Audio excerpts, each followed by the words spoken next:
Yo, what's up guys? Yun, and we are back for another video, no? So yun, yung mga hindi pa naka-subscribe sa atin, subscribe na kayo. Hit nyo yung notification bells natin para updated kayo sa mga latest uploads and videos natin, no? So for today's video, i-unbox natin, may dumating tayo. This is WE MEU 1911, no? So check natin kung ano ang meron inside the box.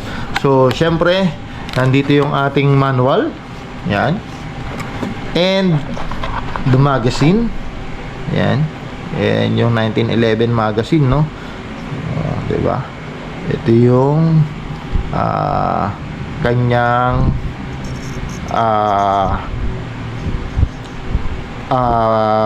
ano ng bala, no? Anong BBs, no? So yan, ito na yung mismong unit. So set aside natin tong mga to, yan, side natin, balik natin dito,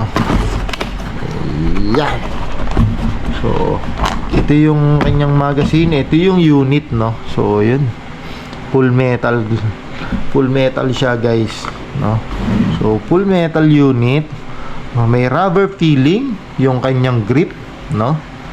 So 0.45 ACP. So yan yung kanyang features, no? Lapit natin tong mga ilaw natin para makita nyo, no? So yan, 0.45 ACP, meron siyang front and rear sight. Tapos full metal na may rubber feeling, made in Taiwan, syempre CW technology pa ba, 'di ba? Tapos meron siyang markings dito, no? Oh, yan. Tapos naka-custom trigger, no? Grabe, medyo maangas yung kanyang trigger, ha. Ang ganda ng trigger, no? So ayun, no? So syempre i-actual FPS check natin to. Ayan. Medyo may weight din siya, no? Ganda, oh. Ganda ng kulay, no? OD. So this is OD green, no? So OD green siya.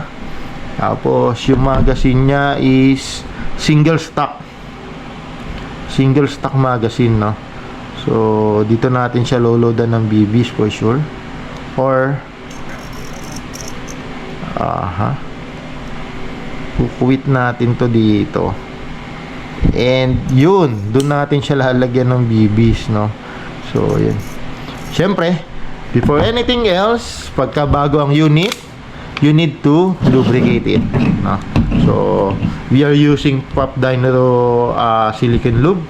So yung ibabaw ng nozzle, doon tayo mag-spray. Why?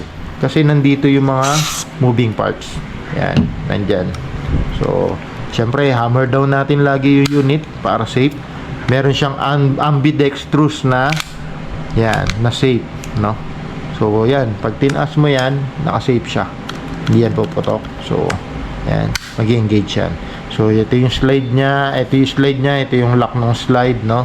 So, yan, na-lubricate na natin siya. Lubricate din natin tong magazine. So lubricate yung ibabaw, lubricate tong valve na ito, at saka yung valve sa ilalim, no?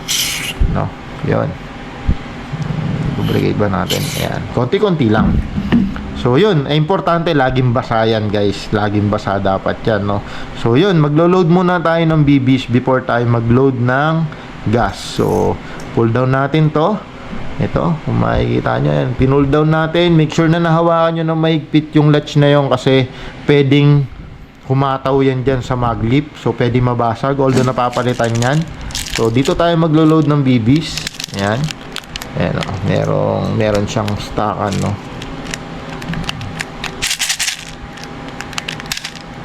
Oops, hindi siya pumasok. Ayan, load lang natin ng ilang piraso, no? So etong magazine na to is single stock. So pag natapos mo na siyang lagyan ng BBs, dahan-dahan mo lang ibabalik, no? Single stock magazine siya. So ito, gas up natin, tilt down nyo lang, make sure na pumasok yung nozzle, Tapos 8 seconds. 1, 2, 3, 4, 5, 6, 7, 8. So yun, no, medyo mahirap sa posisyon natin. Ang gagawin natin ngayon, make sure na naririnig nyo yung clicking sounds, no. So yan, ito yung kanyang mag-release. So yan. Tapos pull back, let go. Ayun na yung bibis nyo. Ayun na. Let go. So pumasok na siya doon, no.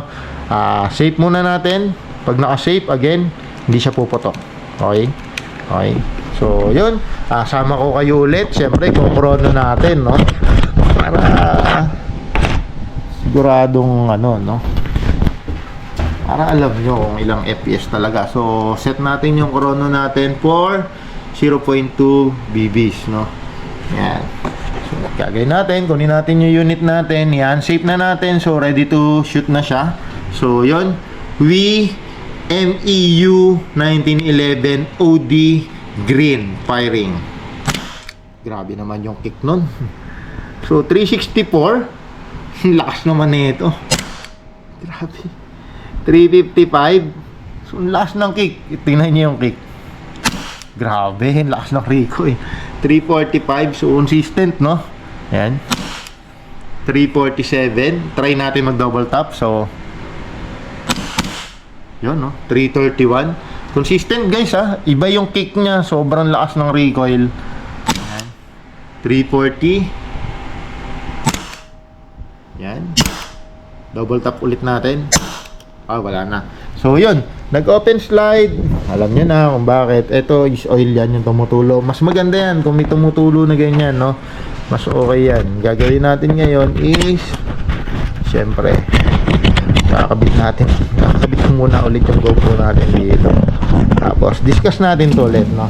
So nag-open slide siya, no. Pag nag-open slide, ibig sabihin, yan, wala na siyang BBs, no. Wala na siyang BBs.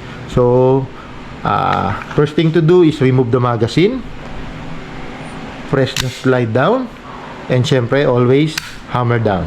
So yun, nakita natin medyo malakas yung kanyang kick, malakas yung kanyang recoil. So yun, FPS output consistent at 350 to 360 FPS, no. So yun, napaka-okay nito, no, napaka-solid nitong, napaka-sulit nitong 1911 na to, no. Di ba? Upgrade ka na lang dito ng fixed outer barrel, pero yan, napaka-solid niya. So yun, guys, salamat sa pag-follow sa amin, pag-subscribe sa amin. Keep it coming, guys. Hit nyo yung notification bell natin, or follow nyo kami sa Facebook. Meron din kami, Savage Airsoft PH. Yun, maraming salamat. Marami pa tayong video i-upload. Thank you, Savage Airsoft.